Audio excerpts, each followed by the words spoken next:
বিশ্ব রাজনীতিতে গুটি কয়েক এমন পরিবার রয়েছে যাদের তিনজন সদস্য একটি দেশের সর্বোচ্চ শাসনভার সামলেছেন। ভারতের নেহরু গান্ধী থেকে শুরু করে উত্তর কোরিয়ার কিম পরিবার, ইতিহাসের পাতায় এই নামগুলো খোদাই করা আছে। এবার সেই অভিজাত তালিকায় যুক্ত হতে যাচ্ছে বাংলাদেশের জিয়া পরিবারও।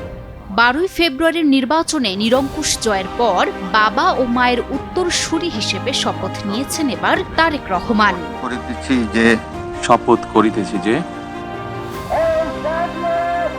1975 সালের 7 নভেম্বর সিপাহী জনতার বিপ্লবের মাধ্যমে রাষ্ট্রীয় ক্ষমতার কেন্দ্রবিন্দুতে অধিষ্ঠিত হন বীর মুক্তিযোদ্ধা শহীদ জিয়াউর রহমান।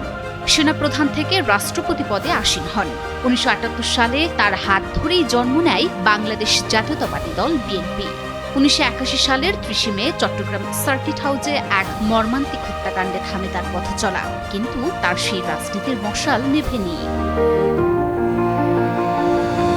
স্বামীহারা সাধারণ গৃহিণী থেকে রাজপথের আপসী নেত্রী হয়ে ওঠেন খালেদা জিয়া।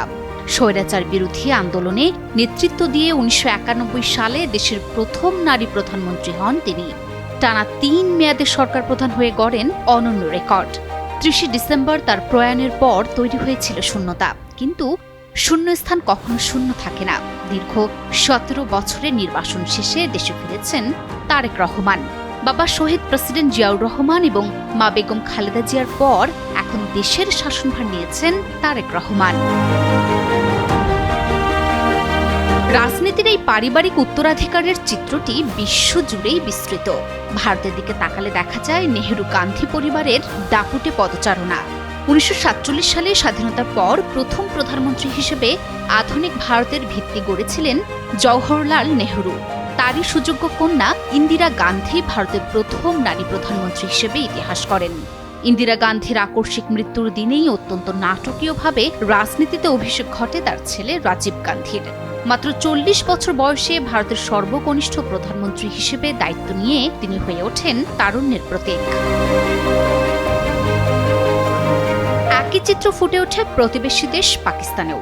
জুলফিকার আলী ভুট্টো পিপি গঠনের মাধ্যমে যে রাজনৈতিক ধারা শুরু করেছিলেন তা তার ফাঁসির পরও স্তীমিত হয়নি। তার উত্তরসূরি হিসেবে বেনজির ভুট্টো কেবল পাকিস্তান নয়, বরং পুরো মুসলিম বিশ্বের প্রথম নারী প্রধানমন্ত্রী হিসেবে আবির্ভূত হন।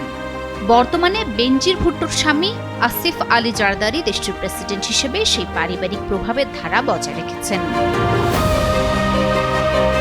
পূর্ব এশিয়াতেও রয়েছে একই চিত্র। থাইল্যান্ডের সিনাওয়াত্রা পরিবার থেকে তিনজন নেতা শীর্ষ পদে বসেছেন।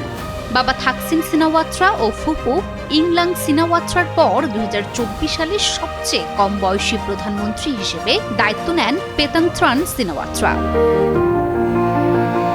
অন্যদিকে উত্তর কোরিয়ায় 1948 সাল থেকে চলছে কিম পরিবারের 3 প্রজন্মের শাসন। কিম ইল সাং থেকে কিম জং ইল আর বর্তমানে কিম জং উন বংশ পরম্পরায় রাষ্ট্র ক্ষমতা ধরে রাখার এক বিরাল উদাহরণ এই পরিবার। ব্যক্তি বা আদর্শের লড়াই ছাপিয়ে এই পরিবারগুলো হয়ে উঠেছে এক একটি রাজনৈতিক প্রতিষ্ঠান। বাংলাদেশের রাজনীতিতে তারেক রহমানের এই অভিষেক কেবল জিয়া পরিবারের তৃতীয় সদস্য হিসেবে ক্ষমতা গ্রহণই নয়, বরং বিশ্ব রাজনীতির সেই পাওয়ার হাউস পরিবারগুলোর ক্লাবে বাংলাদেশের নাম নতুন করে লিখে নেয়া। Desk report, news 24।